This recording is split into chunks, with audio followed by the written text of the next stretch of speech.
మాతృదేవోభవ. అమ్మయటన్న మాట సుమకారమునందిన తావియై, అమ్మయటన్న మాట సుమకారమునందున తావియై, మనోజ్ఞమ్మగు పూలమాలయై, చల్లని పుష్పమునై సుమమ్ములందమ్ములు జిమ్ము తోటయై, దాగుడు మూతల వెన్న దొంగయై, కమ్మగ నెమ్మదిన్ నిలిచి కైతలలో కలకండలద్దెడిన్, అమ్మయటన్న మాట. తెలుగు వన్ టీవీ ప్రేక్షక మహాశయులందరికీ సాహిత్యంలో హాస్యం అనే కార్యక్రమంలో స్వాగతం పలుకుతున్నాం. కొంతమంది దానాలు చేస్తారు కానీ చిత్తశుద్ధితో చెయ్యరు. ఏదో బలవంతం వల్ల మొహమాటానికి తిట్టుకుంటూ మేము దొరికామా, మేమేమున్నామా, ఊళ్ళో ఎంత మా ఆస్తులు ఆర్పేస్తున్నారు అని ఇలాంటి కుళ్ళు భావం మనస్సులో పెట్టుకుని చేస్తారు. ఆ చేసింది ఫలించదు. వెనకటికి తాండూరు నరసన్న అని ఒక ఆయన ఉన్నట్ట. ఆయన ఊళ్ళో వాళ్ళు పెద్ద జమీందారు. ఊళ్ళో వాళ్ళు పోరగా ఏదో వాపీకోప తటాక నిర్మాణం చెయ్యాలండి, ఏమీ లేని దానికి దేవుడి ఇష్టాపూర్తాలంటారు. ఉత్తర కాలాలు బాగుండాలి, ఉత్తరగతులు రావాలి అంటే ఇష్టాపూర్త. ఇష్ట అంటే యజ్ఞం అండి, పూర్తం అంటే ఏదో నుయ్యి దవ్వించడం, ఓ కాలువ దవ్వించడం, ఓ చెరువు దవ్వించడం, నుయ్యి దవ్వించడం, ఏదో చెయ్యాలండి. ఏమీ చేయకుండా ఆస్తి అంతా మూటకట్టుకుపోతారా అని ఊరికే అరుగుల మీద కూర్చుని బ్రాహ్మలు అస్తమానం అంటూ ఉంటే ఇక పడలేక, ఇష్టం లేకపోయినా సరే తాండూరు నరసన్న అనేవాడు ఊళ్ళో ఓ చెరువు దవ్వించాడు. వీడు బుద్ధి ఎలా ఉందో ఆ చెరువు అలాగే ఉంది. దాని మీద ఒక ఆయన చమత్కారంగా శ్లోకం చెప్పాడు. తాండూరి నరసన్న తటాకతోయం కింపాన యోగ్యం కిమపాన యోగ్యం. తాండూరి నరసన్న తటాకతోయం కింపాన యోగ్యం కిమపాన యోగ్యం, ద్వయోరయోగ్యం ద్వయోరయోగ్యం తటు తిక్తవత్వాత్, ద్వయోరయోగ్యం కటు తిక్తవత్వాత్, ఏరండ తైలాదపి చిక్కనత్వాత్. ఒకటి రెండు తెలుగు మాటలు కూడా చేర్చి తిట్టాడు మండిపోయి. సరైన కవి తిట్టదలుచుకుంటే ఇలాగే తిడతాడు. తాండూరి నరసన్న తటాకతోయం. తాండూరు నరసన్న గారి చెరువులో నీళ్ళు ఎలా ఉన్నాయి అంటే కింపాన యోగ్యం, తాగడానికి పనికొస్తాయా అని ప్రశ్న. అపాన యోగ్యం, కనీసం కడుక్కోవడానికైనా పనికొస్తాయా. పోనీ ఇప్పుడు కొన్ని చెరువులు మంచినీళ్ళకు చెరువులు ఉంటాయి, కొన్ని ఏదో వేరే రకాల ప్రయోజనానికి కానీ చెప్పుకుంటే బాగుండదు. దానికైనా పనికి రావాలిగా. ఎందుకంటే పూర్వం మరి ఏదో వ్యక్తిగత మరుగుదొడ్లు ఇవన్నీ లేవు కదా. వ్యక్తిగత మరుగుదొడ్లు లేవు, వ్యక్తిగత మరుగు బుద్ధులు లేవు. అంతా స్వచ్ఛంగానే ఉండేది. అప్పుడు అంతా స్వచ్ఛ భారతే. అందుకని ఈ లేనప్పుడు ఏదో బయటికి వెళ్ళేవారు, ఏదో చెరువు గట్టుకు వెళ్ళాం. అందుకే బయటికి వెళ్ళాం, బాక్యానికి వెళ్ళాం, దొడ్లోకి వెళ్ళాం, కరకట్టుకు వెళ్ళాం, చెరువు కట్టుకు వెళ్ళాం అంటే ఏమీ లేదు మోసం అని అర్థం. ఈ మాటలన్నీ అందుకోసం వచ్చాయి. కాలువకి వెళ్ళారంటే కూడా అంతే అర్థం. అలా ఉండేది పూర్వం. కరకట్టుకు వెళ్ళారు, చెరువు కట్టుకు వెళ్ళారు, గోదావరికి వెళ్ళారు, కాలువకి వెళ్ళారు. ఆడాడు మరి నేరుగా ఇలా చెప్పలేరు కదా, అలా చెప్పేవాడు. దాని ఉద్దేశం అదే. అంచేతండి ఈ చెరువు నీళ్ళకి పనికిరాదు, దానికి పనికిరాదు. ఎందువల్ల పనికిరాదండి? చెరువు నీళ్లు ఎంత పాడైనా నీళ్ళకి పనికిరాకపోవచ్చు, మంచినీళ్ళకి. దానికి పనికొస్తాయిగా. కానీ ఎందుకు పనికిరావో చెబుతున్నాడు. కిం పానయోగ్యం కిం అపానయోగ్యం అంటే ద్వయోరయోగ్యం, రెండింటికి పనికిరావు. ఎందుకయ్యా అంటే కటు తిక్తవత్వాత్. ఏమిటో ఆ నీళ్ళన్నీ చేదుగా ఉంటాయి, ఎదవన్నాచు పట్టేసి. అందుకని తాగడానికి పనికిరావు. సరే బాగానే ఉంది, పోనీ అది ఒప్పుకుందాం. చాలా నీళ్లు ఉంటాయి కానీ తాగడానికి పనికిరావు చాలా చెరువులు. దీనికి ఎందుకు పనికిరావా? నీకేం తెలుసు? ఏరండ తైరాదపై చిక్కనత్వా. ఆముదం కంటే జిడ్డుగా ఉండడం వల్ల దానికి కూడా పనికిరావన్నారు. ఎందుకంటే తెలుగులో పల్లెటూళ్ళలో సామెత చెబుతారు, ఆముదంతో కడిగితే అది వదలదు ఇది వదలదని. అలాగే ఏరండ తైలాదపి చిక్కనత్వాత్. చిక్కన దానికి అసలు చిక్కనం చేశాడు సంస్కృతంలో. ఒళ్ళు మండితే పూర్వం కొంచెం వేద పండితులు అల్లే శ్లోకాలు ఇలా ఉంటాయి. ఇది మామూలు కవులు అల్లింది కాదు, వేద పండితులు అడతారు. ఇలాంటి వాళ్ళు కవులు కాదు, వేద పండితులు కవులు కాదు, వాళ్ళు కావ్యాలు రాయలేదు. చాలామంది రాయరు కూడా. వాళ్ళకి ఆ వేదంతోనే సరిపోతుంది, మళ్ళీ కావ్యాలు ఎందుకు? ఎందుకు వాళ్ళు కవిత్వం రాయదలుచుకుంటే పెద్ద విషయం కాదు. మేము వేదం చదవాలంటే చాలా కష్టం. అందుకని వాళ్ళు అలా చదివి రాసేవాళ్ళు కాదు. కానీ సంస్కృతం బాగా పరిచయం ఉండడం వల్ల, వ్యాకరణం కూడా చదువుకుని ఉండడం వల్ల, వైదికం బాగా తెలుసు ఉండడం వల్ల చమత్కారంగా చెప్పేవారు శ్లోకాలు. ఈ ప్యారడీ శ్లోకాలు అంటారు వీళ్ళు. చేదుగా ఉండడం వల్ల తాగడానికి పనికిరావయ్యా. కారంగా చేదుగా వగరగా కటు తిక్తవత్వాత్ ఉండడం వల్ల తాగడానికి పనికిరావు. ఏరండ తైలాదపి చిక్కణత్వాత్, ఏరండం అంటే ఆముదం చెట్టు. నిరస్తపాదపేదేశి ఏరండోపి ద్రుమాయితి అంటారు. చెట్లు లేని చోట ఆముదం చెట్టే మహావృక్షం. అంచేత ఏరండ తైలాదపి చిక్కణత్వాత్, ఆముదం నూనె కంటే జిడ్డుగా ఉండడం వల్ల దానికి కూడా పనికిరావు. అంటే చెయ్యకి వీడు దానం చేశాడు, 10 ఏళ్ల బట్టి పీక్కు తింటే ఓ చెరువు తవ్వించాడు, అది పందులు పొరడానికి తప్పితే దేనికి పనికిరాకుండా పోయింది. ఎందుకంటే వీడి బుద్ధి మంచిది కాదు. అంచేతనే చేసే దానం ఏదైనా చిత్తశుద్ధితో చేయాలి. హాయిగా 10 మంది బాగుండాలని చేయాలి తప్ప మొహమాటానికి చంపేస్తున్నారు, తినేస్తున్నారు, ఇల్లంతా గుల్ల అయిపోతుంది వేళ్లతోటే.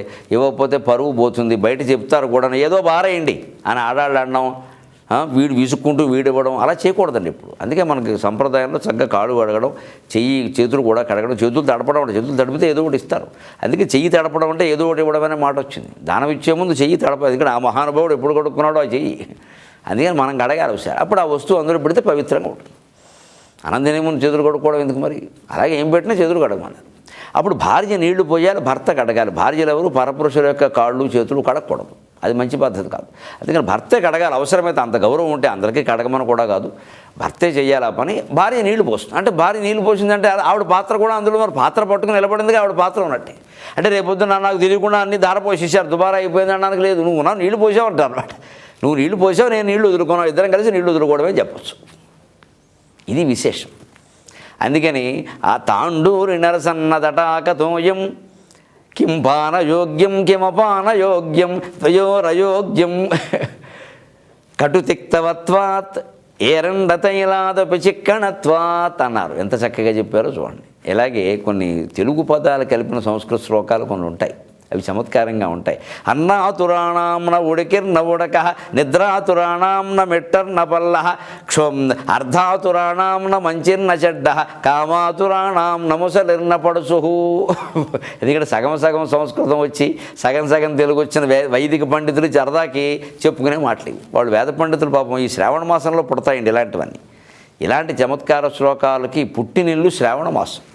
ఎందుకంటే శ్రావణ మాసంలోనే వైదిక బ్రాహ్మణులు శ్రావణీ బ్రాహ్మణులను యాత్ర చేస్తారు. పైగా ఎంత కష్టం అంటే ఆ యాత్ర నిజానికి ఆ ఆషాఢ మాసం దగ్గర నుంచి శ్రావణ మాసం, భాద్రపద మాసం, చాతుర్మాస్య దీక్షలోకి వస్తాయి. అక్కడ ఎవరు ఇల్లు కదలరు, ఎందుకంటే బురద, బయటంతా బురద, వానలు కురుస్తూ ఉంటాయి. ఏ పూట ప్రయాణం ఎలా సాగుతుందో తెలియదు.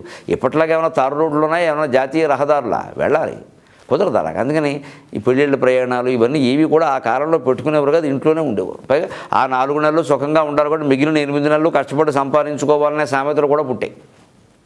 కానీ ఈ శ్రావణి బ్రాహ్మణులు పాపం నిజంగా వాళ్ళ త్యాగానికి దండం పెట్టాలి. వాళ్ళు అప్పుడే యాత్ర చేసేవారు. ఎందుకంటే అందరూ ఇంట్లో ఉన్నప్పుడే మనం వెడితే ఏదైనా 10 రూపాయలు ఇస్తారు, కానీ తీరా శ్రమపడి 10 మైళ్ళు నడుచుకుంటూ ఆ ఊరు వెళ్ళాక ఫలానా వారు లేరండి అంటే ఇంక చేసేదేముంది? ఏమైనా సెల్ ఫోన్లు ఉన్నాయో ఫోన్ చేయడానికి, మేము చూస్తున్నామండి అని ఓ మెసేజ్ ఇస్తామా? కుదిరే పని కాదుగా. అందుకని అందరూ ఇంట్లో ఉండాలంటే సాధారణంగా శ్రావణ మాసం అయితే వర్షాలు కురుస్తాయి కాబట్టి వెళ్ళరు.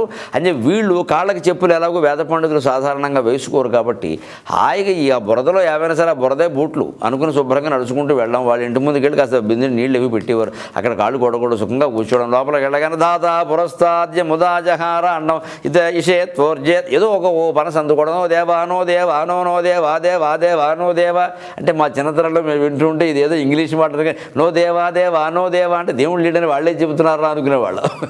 మాకు అర్థమయ్యేది కదా, నో దేవా నో దేవా అని వేదం చదువుతుంటే దేవుడు లేడని వాళ్ళే చెబుతున్నారు వేద పండితులు, మనకేమిటి అనుకునేవాళ్ళు. అలా ఏదో గుమ్మంలోకి వస్తూనే అనుకుంటారండి. వాళ్ళు ఖాళీ సమయాల్లో ఆ దారిలో వెళ్ళేటప్పుడు, అరుగుల మీద రాత్రి పడుకున్నప్పుడు ఇటువంటి శ్లోకాలు పుట్టించారు. అన్నాతురాణాంన ఉడికిర్న ఉడక, బాగా ఆకలి మీద ఉన్నవాడు ఉడికినా ఉడకపోయినా సరే తినేస్తాడు. నిద్రాతురాణాంన మెట్టర్న పల్లహ, ఇంక బాగా ఉంటే ఎత్తుగా ఉందా పల్లంగా ఉందా అనవసరం, మెట్లు మీదైనా సరే పడుకోవడమే. పై మెట్టు మీద తలగా ఎట్టుకోవడం, ఓకే, నడుము దగ్గర గొడ్డ ఎట్టుకోవడం. రిక్షా వాళ్ళు పడుకుంటూ ఉంటారు, రిక్షాలో ఎలా పడుకుంటారు చూడండి రిక్షా వాళ్ళు, చిత్రంగా పైన ఎత్తుగా ఉంటుంది, కింద లోతుగా ఉంటుంది, ఇదేమో సీటు, కానీ చిత్రంగా పడుకుంటారండి వాళ్ళు. ఎక్కడికెక్కడ ఉపాయాలు ఉంటాయి. అందుకని బాగా నిద్ర వచ్చింది. నిద్రాతురాణం నా మెట్టర్న పల్లహ, అర్ధాతురాణం నా మంచిర్న చెడ్డ. మనం చూస్తూనే ఉన్నాం, కోట్లు సంపాదించాలి అక్రమంగా అంటే మంచి చెడ్డ ఉండదు, ఇంకా సంపాదించడమే అంతే, ఎలా వస్తే అలా నొక్కే. చివరిది కామాతురాణం నమొసలిర్న పడుచు. మైనర్ బాలికల మీద అత్యాచారాలు జరిగే రోజుల్లో చెప్పుకోవలసిన మాట కాదండి ఇది.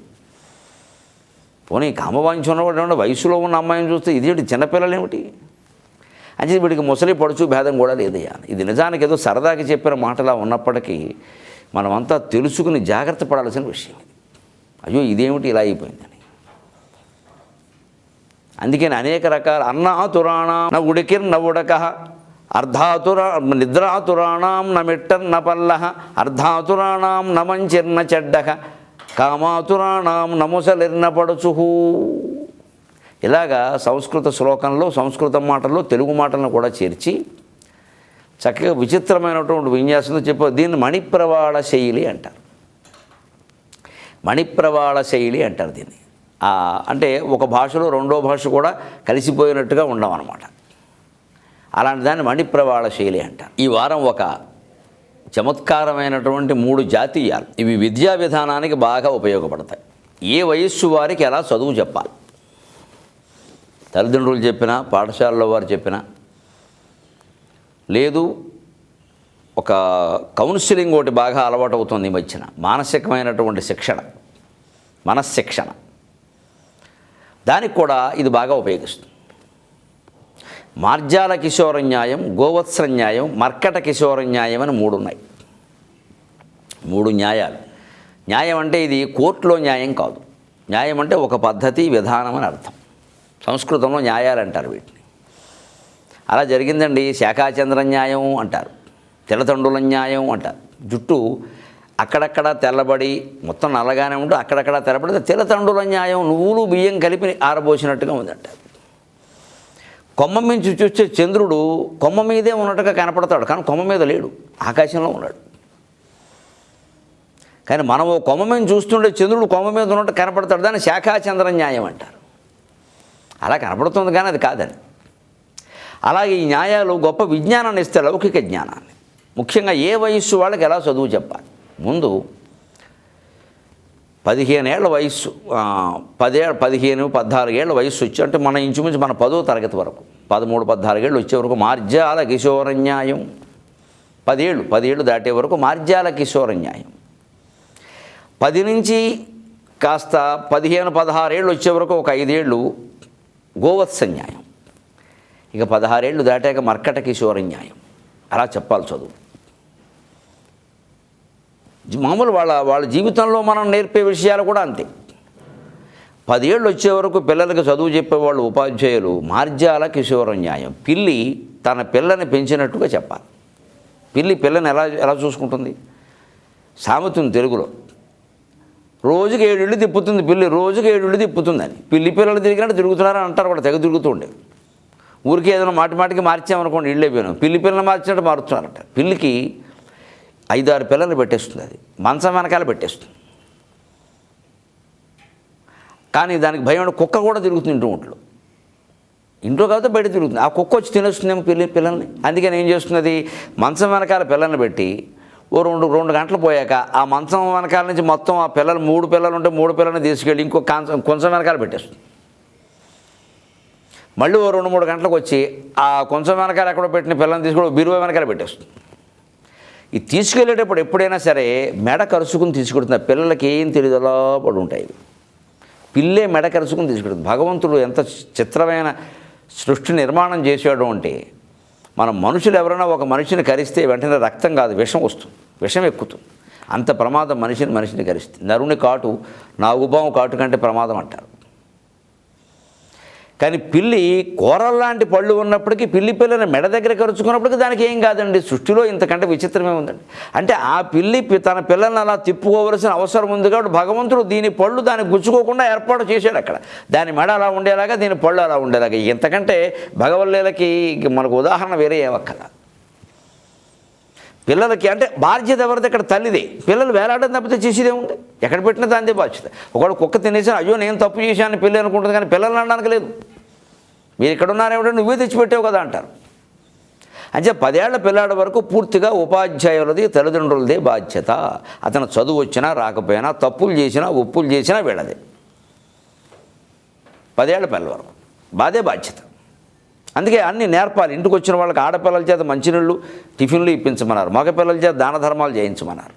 ఇప్పుడు అందరూ అన్ని పనులు అందరి చేత చేయించవచ్చు. ఇదివరకు ఆ భేదం, ఇప్పుడు అది లేదు. అందరూ అన్నీ చేస్తే అలవాటు అవుతుంది.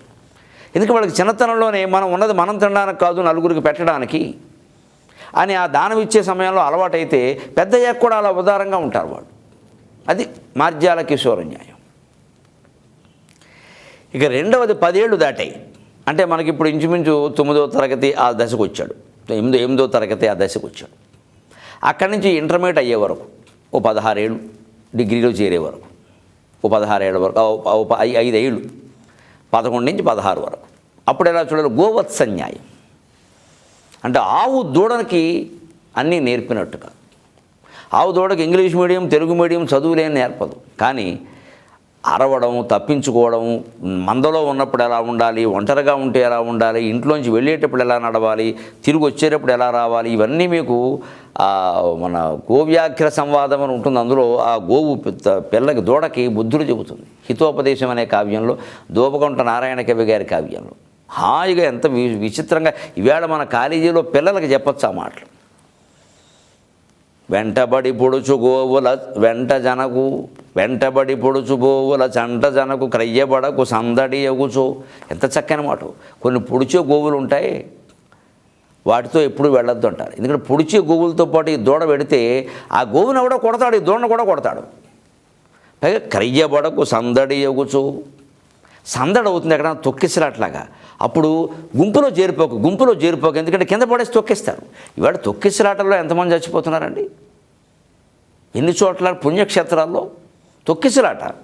ప్రమాదం వల్ల చావడం వేరు, ప్రమాదం ఏదో జరిగిందనో జరగబోతుందనో చెప్పడం వల్ల కంగారులో జరిగిన తొక్కిసలాటలో కొన్ని 100 మంది.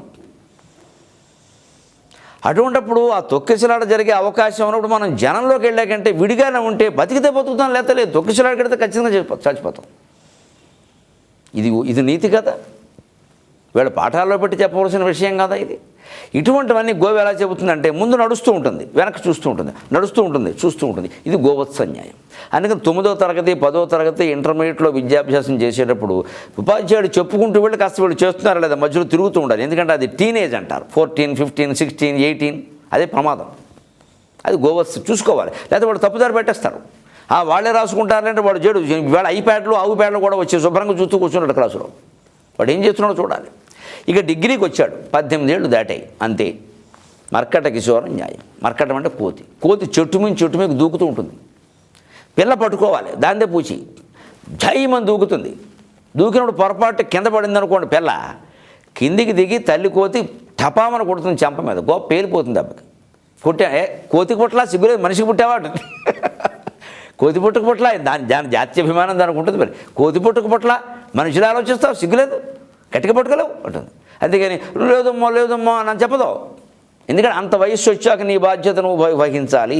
మేము వహించం. తల్లిదండ్రులు వాళ్ళ పిల్లలకి చెప్పవలసిన మాట కాదా? 20 ఏళ్ళు వచ్చినా 25 ఏళ్ళు వచ్చినా ఇంకా మా పిల్లాడు సెటిల్ అవ్వలేదండి, మా పిల్లాడికి చదువు రావట్లేదండి, మా పిల్లాడికి మంచి ఉద్యోగం రాలేదండి, ఆ తల్లిదండ్రులు పడాల్సిన విషయం కాదు, అది వాడు ఆలోచించుకోవాల్సిన విషయం. ఇంకా వదిలేయాలి క్రమంగా. అది మర్కట కిశోర న్యాయం. 10 ఏళ్ల వరకు మార్జాల కిశోర న్యాయం, 16 ఏళ్ల 15 ఏళ్ల వరకు గోవత్స న్యాయం, 16 ఏళ్ళు దాటి 17, 18 వస్తుంటే ఇక తర్వాత అంతా మర్కట కిశోర న్యాయం. ఎంత చక్కని శాస్త్రాలు ఉన్నాయండి మనకి, మనం ఆచరించాలి. కానీ ఎంత చమత్కారంగా ఉంటాయో ఆలోచిస్తుంటే. అసలు జంతువుల జీవన విధానం నుంచి గమనించి మనుషులకు చెప్పడమా? ఎందుకంటే మనుషుల జీవన విధానాన్ని జంతువులు గమనించగలవో లేదో, వాటికి విచక్షణ జ్ఞానం లేదు. కానీ జంతువుల జీవన విధానాన్ని మనం గమనించగలంగా? లేదా ఈయన కావ్యాలు ఎలా పుట్టాయి? ప్రతిదీ సృష్టిలో దత్తాత్రేయ మహర్షి తన చరిత్రలో చెప్పినట్టుగా గురువు కానిది ప్రపంచంలో లేదండి అసలు. దేని నుంచైనా మనం ఏదో ఒకటి నేర్చుకోవచ్చు, మంచో చెడ్డం. అలా అన్నీ నేర్చుకునేటువంటి ప్రయత్నం చేద్దాం. మళ్ళీ వారం కలుద్దాం. అంతవరకు తెలుగులో మాట్లాడదాం.